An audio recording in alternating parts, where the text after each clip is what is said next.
যদি ডাকতে পারো আমি আল্লাহ তোমার ডাকে সাড়া দিব। জোরে বলো সুবহানাল্লাহ। সুবহানাল্লাহ। আল্লাহ রাব্বুল আলামিন কোরআনুল কারীমে মেসেজ করেন মিনহা খালাকনাকুম ওয়া ফিহা নুঈদুকুম ওয়া মিনহা নুখরিজুকুম তারাতান উখরা। রব্বুল আলামিন বলেন আমি মানুষদেরকে মাটি দ্বারা সৃষ্টি করেছি এবং এই মানুষগুলো আবার এই মাটির মধ্যে যেতে হবে, এরপরে তাদেরকে হাসরের ময়দানে আবার আমি মাটি দ্বারা জীবিত করব। জোরে বলেন সুবহানাল্লাহ। মানে আপনি মাটির মানুষ, আপনাকে মাটি দিয়ে আল্লাহ বানাইছেন এবং এই আপনি দুনিয়া যতদিন থাকবেন, এটা আপনার 10 বছর হতে পারে বা 20 বছর হতে পারে বা 40 বছর 100 বছর, কিন্তু একদিন কবরে কবরে কবরে যেতেই হবে যেতেই হবে যেতেই হবে। কথা বলে ঠিক কিনা? একদিন আমরা সবাই কি কবরে যাব না? এমন কোন লোক আছে যে আপনি যে আমার কি কবরে যায় না? আছে? বলতে পারবেন এমন কেউ আছে যে হুজুর আমার বাবা কবরে যায় না, আমার মা কবরে যায় না, আমার দাদা কবরে যায় না? কেউ বলতে পারবেন? আপনি নিজেও তো কল্পনা করতে পারবেন না যে আমার দাদার দাদা দাদার বাবা, ওদের নামও আমরা জানি না, ওরা দুনিয়া থেকে বিদায় নিছে। কথা বলে ঠিক না? একদিন এই দুনিয়াটা আপনার জন্য শেষ। ওটা আপনি নিজে চিন্তা করতে পারেন যে আমি দুনিয়াতে থাকবো, আমি দুনিয়ার মধ্যে অনেক কিছু চিন্তা ভাবনা করবেন না। রাসূল আকরাম সাল্লাল্লাহু আলাইহি ওয়াসাল্লাম হাদিসে মুবারাকা বলেন ওয়াকালান নবী সাল্লাল্লাহু আলাইহি ওয়াসাল্লাম আকসিরু যিকরা হাজিমিল লাযাতিল মাউত। দুনিয়ার মানুষেরা, আমার উম্মতেরা, তোমরা বেশি বেশি করে মৃত্যুটাকে স্মরণ করো। কেননা এই মৃত্যু এই মরণ আপনার আপনার দুনিয়াকে ধ্বংস করে দিবে ধ্বংস করে দিবে ধ্বংস করে দিবে। কেন কেন? আপনি চিন্তা করতেছেন আপনি অনেক কিছু করতে পারবেন, আপনি চিন্তা করতেছেন আপনার জীবনে অনেক কিছু হবে না।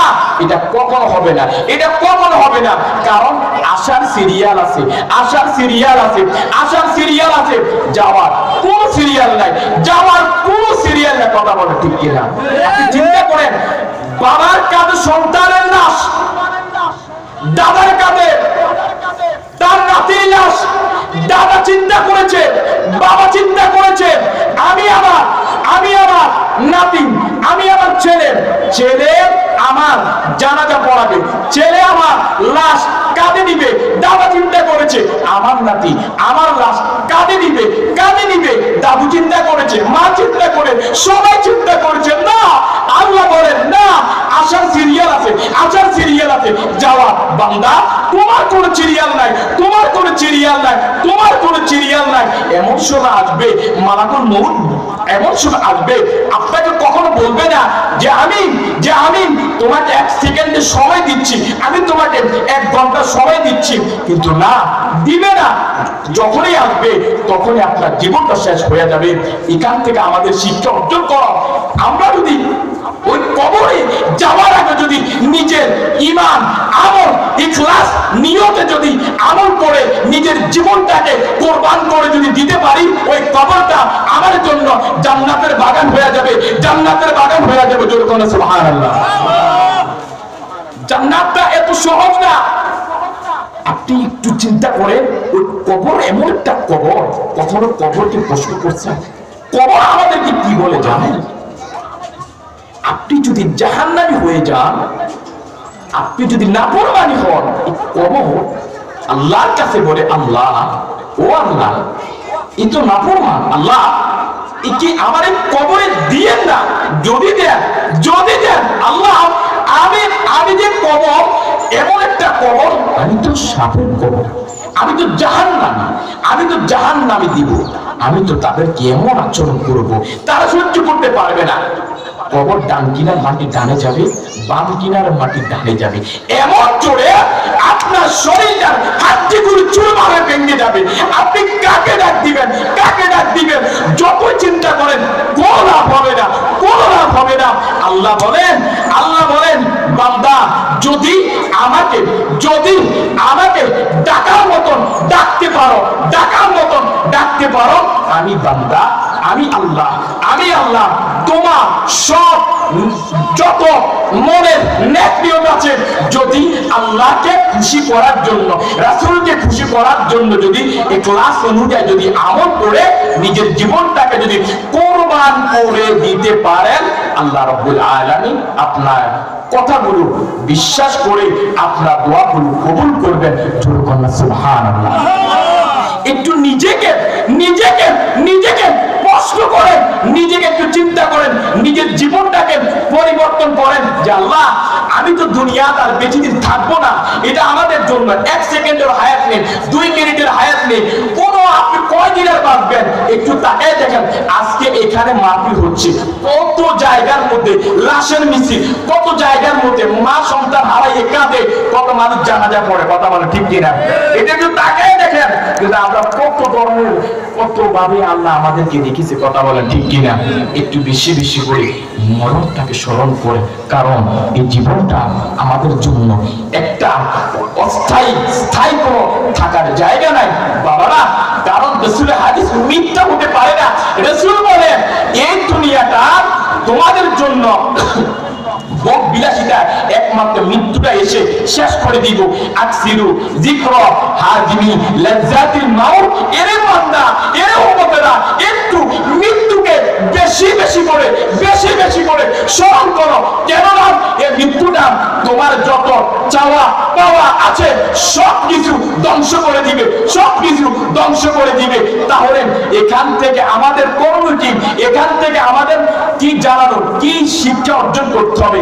আমরা যদি কবরে যেতে হয়, ওই কবরে যাওয়ার আগে প্রতিটা সেকেন্ডে, প্রতিটা মিনিটে আমরা কেবলমাত্র আল্লাহ ইবাদত করে, আল্লাহর গোলামি করে যদি নিজের জীবনটাকে যদি ভালো করতে পারি, তাহলে আমাদের জন্য কবরটা ভালো হবে, কবরটা ভালো হবে। আমার বাবারা ও আমার মা বোনেরা, প্রত্যেকে একটু হাত জোর করে অনুরোধ করে বলে যায়, এই সমাজ বাংলার প্রেক্ষাপটে যে অবস্থা দেখতেছি, মা বোনেরা, বাবারা সবাই ইসলাম থেকে অনেক দূরে চলে গেছে। নামাজের জায়গা নাই, রোজার জায়গা নেই। রোজা ঠিকই আসবে, নামাজ ঠিকই আসে, আমরা কেউ আল্লাহকে ভয় করি না। আপনি একটু আল্লাহর কিছু একটু নিদর্শন দেখেন। এই হাত, এখানে আপনি আরবি যারা জানেন, এখানে হাতের মধ্যে কি আছে? আলিফ। আপনি একটু চিন্তা করেন, সবাই একটু চিন্তা করেন, এখানে কি আছে? আলিফ। এর মানে হচ্ছে আপনি ডারে বা করলেও আপ, তো একে আর আপনি মিলে যোগ করলে একে আর আপনি কত? 18। কত হয়? 1 দশা 18। এটারে যদি আপনি উল্টা করেন তাহলে কত হবে? 81। কত হবে? আপনি ডান হাত বাম হাত মিলাই দেখেন, এখানে 1, এরপরে আমরা মিলে কত হয়? 18। এটারে যদি আপনি উল্টা করেন 81। 81 আর 8 যদি যোগ করেন তাহলে কত হয়? 99। কত হয়? আল্লাহর নাম কত? আল্লাহর গুণবাচক নাম কত? 99টি। এবার আপনাকে আরো একটা প্রশ্ন করি, এখানে আল্লাহর কতটা মুজিজা, আল্লাহর কতটা পাওয়ার, আমার রাসূলের পাওয়ার কতটুকু?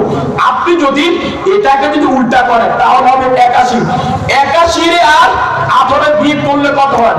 63। কত হয়? নবীজির বয়স কত ছিল? এটা সুবহানাল্লাহ বলেন না? এটা মিলিয়ে দেখেন। আমাদের হাতের মধ্যে যে একটা গণনা করেন, কখনো নিজের বিচার করে দেখেছেন? শুধু খাইতেছে, ঘুমাইতে, চলতেছে, হ্যাঁ আমার কাজ চলতেছে। একটু নিজের হাতের বিচার করে দেখেন। আমার হাতের মধ্যে 1, এটা পাশে হলো 8, এটা আরবিতে লেখা আছে। এখানে আপনি যোগ করলে কত হয়? এখানে মিলিয়ে দেখলে 18 হয়। এখানে যদি আপনি উল্টা করেন 81। 81 আর 18 কত? 99। আল্লাহর গুণবাচকের নাম, আল্লাহর নাম হচ্ছে 99টি। এবার আল্লাহর তো পাওয়ার আল্লাহ নিজে দেখাইছেন, এবার রাসূলের পাওয়ারটা দেখেন, রাসূলের পাওয়ারটা দেখেন। 81 যদি